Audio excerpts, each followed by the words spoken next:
कहानी की शुरुआत होती है वॉरेन नाम के एक आदमी से, जो पेशे से एक बर्ड वॉचर था। रोज की तरह वो दूरबीन लेकर बर्ड्स को निहार रहा था। तभी अचानक उसे किसी परिंदे की अजीबोगरीब आवाज सुनाई दी। वो चौंका और इधर उधर देखने लगा। जब उसकी नजर एक पेड़ के नीचे पड़ी तो वहाँ उसे एक अजीब सी मखलूक क्रिएचर दिखाई दी। एक ऐसी बच्ची जो दिखने में तो इंसान जैसी थी, मगर उसके हाथों की जगह पंख थे। वॉरेन हैरान रह गया। उसने जिंदगी में कभी ऐसा मंजर नहीं देखा था। पेड़ पर ना कोई घोंसला था, ना ही आसपास कोई दूसरा परिंदा। उसे कुछ समझ नहीं आया। वो उस बच्चे को अपने घर ले आया। उसने अपनी वाइफ टीना को सब कुछ बताया। टीना भी हैरान रह गई। उसने पूछा, तुम्हें ये बच्ची आखिर कहाँ से मिली? वॉरेन बोला, मुझे ये पेड़ के नीचे यूं ही पड़ी मिली। ये किसी बहुत ही दुर्लभ प्रजाति की लगती है। ऐसी कोई बर्ड मैंने पहले कभी नहीं देखी। मुझे समझ नहीं आ रहा कि हम इसका क्या करें। टीना को लगता है हमें इसे पुलिस स्टेशन ले जाना चाहिए। वॉरेन ने गहरी सांस ली और बोला, पुलिस इसका क्या करेगी? ये कोई इंसान नहीं है,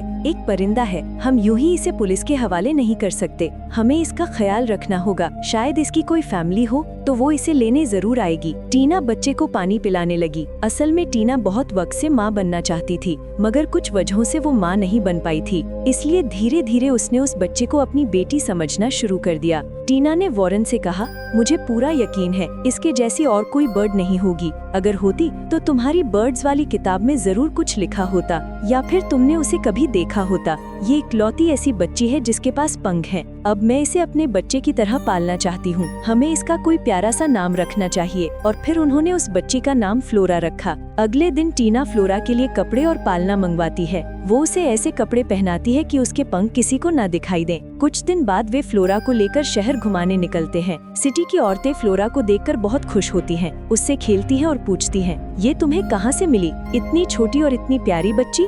वॉरेन और टीना उन्हें कुछ नहीं बताते, बस मुस्कुराकर बात टाल देते हैं और फ्लोरा को लेकर घर लौट आते हैं। कुछ ही दिनों में फ्लोरा चलने लगती है और उड़ने की कोशिश भी करने लगती है। टीना उसे उड़ता हुआ देखती है और बेहद खुश होती है। वो वॉरेन को भी बताती है। फ्लोरा अब बर्ड्स की तरह आवाजें निकालने लगी थी। टीना को लगता है कि वो उसे मॉम कहकर पुकार रही है। वॉरेन समझाने की कोशिश करता है, टीना वो बस चहचहा रही है, तुम इसे ज्यादा दिल से मत लगाओ। मगर टीना वॉरेन की बातों पर ध्यान नहीं देती। उसे पूरा यकीन हो जाता है कि फ्लोरा उसे और वॉरेन को अपने माँ बाप समझती है। एक दिन टीना फ्लोरा को खाना खाने के लिए बुलाती है, मगर फ्लोरा उसकी बात नहीं सुनती। वो एक मकड़ी पकड़कर खा जाती है। टीना हैरान रह जाती है। उसे एहसास होता है कि फ्लोरा दरअसल एक बर्ड है। वो उसे कीड़े मकोड़े खाने के लिए देने लगती है, लेकिन फ्लोरा उन्हें भी नहीं खाती। वो खिड़की के पास जाकर दूसरे परिंदों को देखने लगती है। टीना को गुस्सा आ जाता है। वो वॉरेन से कहती है, मुझे समझ नहीं आ रहा कि मैं फ्लोरा को इंसानों के तौर तरीके कैसे सिखाऊं। अगर वो इंसान की तरह जीना नहीं सीखेगी तो आगे चलकर उसे बहुत मुश्किलें झेलनी पड़ेंगी। वॉरेन गहरी नजर से उसे देखता है और कहता है, टीना फ्लोरा कोई इंसान नहीं, एक परिंदा है। तुम कितनी भी कोशिश कर लो वो हमारे साथ नहीं रह पाएगी। एक दिन ऐसा आएगा जब वो हमें छोड़कर उड़ जाएगी। टीना की आंखों में आंसू आ जाते हैं। वो कहती है, फ्लोरा मेरी बेटी है और मैं उसे कहीं नहीं जाने दूंगी। अगले दिन टीना फ्लोरा को लेकर एक रेस्टोरेंट जाती है। वहाँ कुछ परिंदे पिंजरे में कैद थे। फ्लोरा उन्हें देखती है और उड़ने की कोशिश करने लगती है। टीना उसे शांत करने की कोशिश करती है। उसी वक्त एक शिकारी वहाँ आता है। टीना घबरा जाती है। वो फ्लोरा को बाथरूम में बंद कर देती है ताकि वो थक जाए और उड़ने की कोशिश न करे, मगर फ्लोरा खिड़की से उड़कर दूर चली जाती है, बहुत दूर। टीना उसे पुकारती है, फ्लोरा फ्लोरा, मगर फ्लोरा नहीं रुकती। टीना टूट जाती है और मायूस होकर घर लौट आती है। वॉरेन टीना से कहता है, अभी कुछ वक्त पहले मैंने फ्लोरा जैसी एक लड़की को हवा में उड़ते हुए देखा। उसने भी नीला स्वेटर पहना था। टीना उसकी बात का जवाब नहीं देती। वॉरेन समझ जाता है वो फ्लोरा ही थी। फ्लोरा के जाने से टीना बेहद उदास हो जाती है, यहाँ तक कि फ्लोरा की याद में वो भी मकड़ी खाने लगती। वॉरेन को ये देखकर बहुत अफसोस होता है। वो टीना को साथ लेकर फ्लोरा को ढूंढने निकल पड़ता है। दूसरी तरफ फ्लोरा दूसरे परिंदों के साथ उड़कर सिटी में पहुंच जाती, लेकिन बहुत देर तक उड़ने की वजह से उसका बैलेंस बिगड़ने लगता है और वो एक घर के अंदर गिर जाती है। वो लोली के रूम में गिरी थी। फ्लोरा को देखकर लोली चौंक जाती। लोली अपने डैड से खुश नहीं थी। वो भी एक परिंदे की तरह उड़कर घर से दूर भाग जाना चाहती थी। फ्लोरा के पास पंख थे, बस दोस्ती वहीं से शुरू हो जाती है। फ्लोरा को बोलना नहीं आता था, वो बस इप कर रही थी। लोली उसे इप कहकर बुलाने लगती। लोली के डैड किसी काम से बाहर चले जाते। लोली फ्लोरा को लेकर एक बड़े पेड़ के पास जाती। फ्लोरा उड़कर पेड़ की ऊपरी शाखा पर बैठ जाती। लोली भी पेड़ पर चढ़ने की कोशिश करती है, मगर फ्लोरा जितनी ऊंचाई तक नहीं पहुंच पाती और पेड़ पर ही सो जाती। दूसरी तरफ वॉरेन और टीना भी सिटी पहुंचते हैं। वो एक इंफॉर्मेशन सेंटर पर जाकर पूछते हैं जो परिंदे उड़ जाते हैं वो किस डायरेक्शन में जाते हैं। वहाँ का वर्कर उनकी बात समझ नहीं पाता। वॉरेन फ्लोरा का जिक्र नहीं करना चाहता, इसलिए टीना को लेकर वहाँ से चला जाता है। कुछ वक्त बाद रात हो जाती। उन्हें कोई होटल में रूम नहीं था। थक हार कर दोनों एक पेड़ के नीचे सो जाते हैं। अगली सुबह वॉरेन की नजर एक लड़की पर पड़ती है जो और कोई नहीं लोली ही थी। वो पूछता है, तुम इस पेड़ के ऊपर क्या कर रही हो? क्या पूरी रात यही सोई? लोली मुस्कुराती है और बताती है, मैं अपनी दोस्त के साथ उड़ने की कोशिश कर रही थी। हम दोनों बहुत थक गए थे, इसलिए यहाँ आराम करने के लिए रुक गए। आपको यकीन नहीं होगा पर मेरी दोस्त के पंख हैं और वो अभी भी इसी पेड़ के ऊपर सो रही है।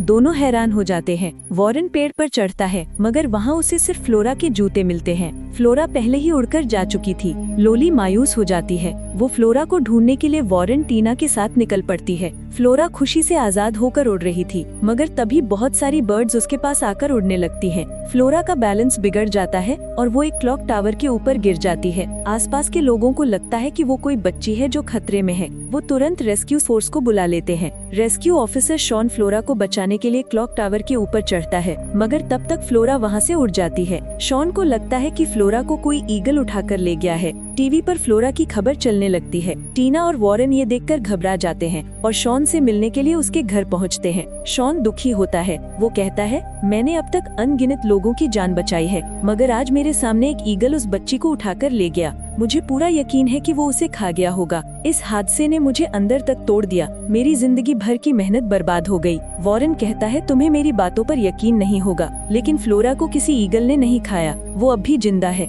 बस हमें इतना बता दो, वो किस डायरेक्शन में गई थी? शॉन कहता है, ईगल उसे साउथ की डायरेक्शन में ले गया था। अगर वो लड़की जिंदा है तो मैं भी उसे ढूंढने में तुम्हारी मदद करूंगा। अब शॉन भी टीना, वॉरेन और लोली के साथ निकल पड़ता है। पूरा दिन बीत जाता है, लेकिन फ्लोरा का कोई सुराग नहीं मिलता। थक हार कर चारों एक फील्ड में रुक जाते हैं और वहीं सो जाते हैं। लोली जंगल में जाकर फ्लोरा को ढूंढने लगती है। फ्लोरा उसी फील्ड के पास वाले एक होटल में थी। वहाँ उसे कुछ परिंदे दिखाई देते हैं तो वो उनके साथ उड़ने लगती है। तभी एक शिकारी उन बर्ड्स पर गोली चला देता है। गोली की आवाज सुनकर लोली बुरी तरह घबरा जाती है। उसे फ्लोरा का नीला स्वेटर कुएं के पास गिरा हुआ दिखाई देता है। लोली अपने साथियों को कुएं के पास ले जाती है। सबको लगता है कि फ्लोरा शायद कुएं में गिर गई है। शॉन जानता था कि वो सिर्फ फ्लोरा का स्वेटर है, लेकिन अपने दिल में वो खुद को फ्लोरा की मौत का जिम्मेदार मान रहा था। इस गम में वो चुपचाप एक कोने में जाकर बैठ जाता है। लोली एक रस्सी बांधकर कुएं के अंदर उतरती है, मगर वहाँ उसे कोई नहीं मिलता। टीना बहुत ज्यादा परेशान हो जाती है। वॉरेन उसे तसल्ली देता है, तुम्हें इतनी फिक्र नहीं करनी चाहिए। फ्लोरा को उड़ने में तकलीफ हो रही होगी, इसलिए शायद उसने अपना स्वेटर उतार दिया और उड़ गई। टीना को अचानक याद आता है लोली अभी भी कुएं के अंदर है। वो जल्दी से उसे बाहर निकालती है। चारों एक होटल में जाकर रुकते हैं। वहीं लोली को एक लड़का पेड़ पर बैठा दिखाई देता है। उसका नाम था बोर। लोली भी उसके साथ पेड़ पर जाकर बैठ जाती है और दोनों बात करने लगते हैं। बातों बातों में उन्हें एक दूसरे का साथ अच्छा लगने लगता है। अचानक बारिश शुरू हो जाती है। बोर अपने कमरे में जाकर सो जाता है। उसे अपने बेड के नीचे फ्लोरा दिखाई देती है। बोर डर जाता है। उसे लगता है कि कोई भूत है। वो जल्दी से लोली को बुलाता है। फ्लोरा को देखकर लोली की आंखों में चमक आ जाती है। वो खुशी से चिल्ला उठती है। फिर वो फ्लोरा और बोर तीनों बेड के नीचे ही सो जाते हैं। अगली सुबह लोली और बोर टीना और वॉरेन के पास जाकर उन्हें बताते हैं कि फ्लोरा मिल गई है। टीना और वॉरेन बहुत खुश होते हैं। वो सभी बोर के कमरे में पहुंचते हैं, मगर फ्लोरा वहां से फिर उड़ चुकी थी। टीना कहती है, फ्लोरा ज्यादा दूर नहीं गई होगी, हमें जल्दी उसके पीछे जाना चाहिए। लोली कहती है, मैं कहीं नहीं जाना चाहती, मैं थोड़ी देर बोर के साथ रहना चाहती हूँ। मुझे यकीन है बोर मुझे फ्लोरा की तरह छोड़कर नहीं जाएगा। टीना को ये सुनकर बहुत तकलीफ होती है, क्योंकि पिछले कुछ दिनों में वो भी लोली को अपनी बेटी जैसा समझने लगी। टीना लोली को आखिरी बार गले लगाती है और फिर वॉरेन और शॉन के साथ आगे बढ़ जाती है। रास्ते में उन्हें लोली के डैड मिलते हैं। वो लोली के बारे में पूछते हैं। टीना कुछ नहीं बताना चाहती, इसलिए चुपचाप आगे बढ़ जाती है, मगर वॉरेन रुकता है। वो कहता है, लोली बहुत अच्छी लड़की है, उसे तुम्हारी परवाह चाहिए, वरना वो हमेशा अपने घर से दूर भागती रहेगी।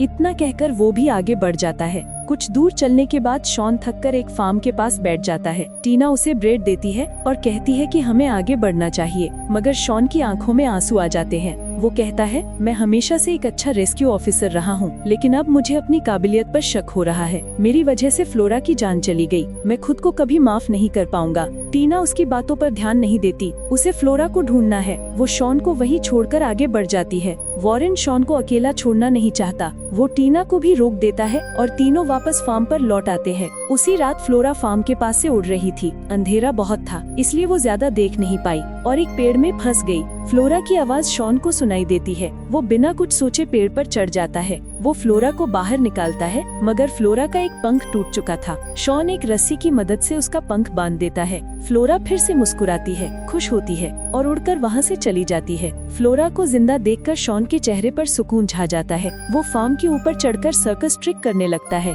टीना उसे नीचे आने के लिए कहती है, मगर शॉन उसकी बातों पर ध्यान नहीं देता। अचानक शॉन का पैर फिसल जाता है और वो जमीन पर आकर गिर जाता है, मगर खुशकिस्मती से उसे ज्यादा चोट नहीं लगती। वो कहता है, मैं इतने वक्त से यही समझ रहा था कि फ्लोरा को कोई ईगल उठाकर ले गया है, मगर ऐसा कुछ नहीं हुआ। मैं रात को फ्लोरा से मिला था। ये सुनकर टीना हैरान रह जाती है। वो पूछती है, मुझे यकीन नहीं हो रहा कि तुमने फ्लोरा को देखा। उसे कहीं चोट तो नहीं आई? और अब वो कहाँ है? शो कहता है, तुम्हें फिक्र करने की कोई जरूरत नहीं। फ्लोरा बिल्कुल ठीक है। उसका सिर्फ एक पंख टूटा था, पर मैंने उसे ठीक कर दिया। उसके बाद वो उड़कर यहाँ से चली गई। टीना वॉरेन से कहती है, मुझे समझ नहीं आ रहा वो हमें छोड़कर बाकी सबको क्यों नजर आ रही है। मुझे तो लगता है वो समंदर पार करके कहीं दूर चली गई होगी। वॉरेन जवाब देता है, तुम कैसी बातें कर रही हो टीना? फ्लोरा अभी इतनी बड़ी और ताकतवर नहीं है कि समंदर पार उड़ सके। उसकी हालत ठीक नहीं है, इसलिए हमें कुछ भी करके उसे ढूंढना होगा। ये कहते हुए वो फार्म से एक बाइक लेता है और टीना के साथ आगे बढ़ जाता है।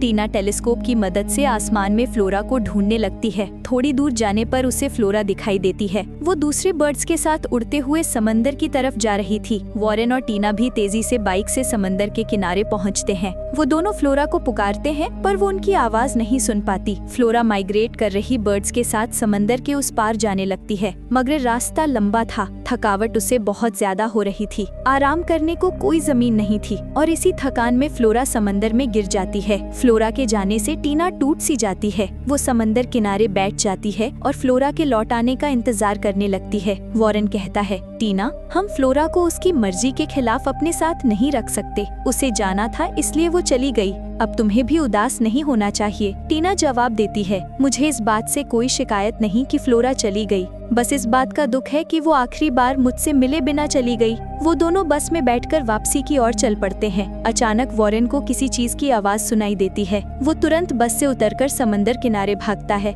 वहाँ उसे फ्लोरा एक लकड़ी के टुकड़े पर बेहोश मिलती है। वो उसे पानी से बाहर निकाल लाता है। टीना उसे गले से लगाकर संभालती है। कुछ पल बाद फ्लोरा को होश आ जाता है। वॉरेन और टीना को देखकर वो मुस्कुरा देती है और वो दोनों खुशी से झूम उठते हैं। वो फ्लोरा को लेकर घर लौट आते हैं। टीना और वॉरेन मिलकर खुशी में ड्रिंक करते हैं और फ्लोरा को हंसाने के लिए उड़ने का नाटक करते हैं। फ्लोरा खिलखिला उठती है, लेकिन घर के बाहर फिर से कुछ परिंदे आजाद होकर उड़ रहे थे। फ्लोरा खिड़की से उन्हें देखती है और उसका दिल भी उड़ने को मचल उठता है। वो उड़कर खिड़की से बाहर निकलने की कोशिश करती है, मगर खिड़की बंद थी। वो बार बार खिड़की से टकराती है, नीचे गिरती है, मगर हार नहीं मानती। उसकी ये कोशिशें वॉरेन और टीना को भी जगा देती हैं। टीना कहती है, फ्लोरा अब यहाँ से जाना चाहती है, क्या हम इसे रोक सकते हैं? वॉरेन कहता है, मैं जानता हूँ तुम फ्लोरा से बेहद मोहब्बत करती हो, मगर वो एक परिंदा है, उसे कैद नहीं किया जा सकता। उसे उड़ना पसंद है और हम चाहें भी तो उसे रोक नहीं सकते। टीना की आंखें भर आती हैं। वो कहती है, अगर यही सच है तो फिर हमें फ्लोरा की खुशी के लिए उसे आजाद करना होगा। टीना फ्लोरा को बाहों में भरकर घर के बाहर ले जाती है। वॉरेन फ्लोरा को आखिरी बार किस करता है और टीना उसे उड़ा देती है। फ्लोरा खुली फिजाओं में दूसरी बर्ड्स के साथ उड़ने लगती है। ये कहानी हमें सिखाती है, कभी कभी मोहब्बत का मतलब किसी को थामे रखना नहीं, बल्कि उसे आजाद कर देना होता है। फ्लोरा की कहानी सिर्फ एक बर्ड और इंसानों के रिश्ते की नहीं थी, बल्कि हर उस रिश्ते की कहानी थी जहाँ जुदाई में भी मोहब्बत रहती है और मोहब्बत में भी आजादी। अगर इस कहानी ने आपके दिल को छू लिया तो एक लम्हा निकालिए, लाइक कीजिए, कमेंट में बताइए फ्लोरा की जर्नी ने आपको क्या महसूस कराया, और सबसे जरूरी बात, सब्सक्राइब करना मत भूलिए ताकि अगली कहानी जब आए तो हम फिर मिले एक नई उड़ान के साथ।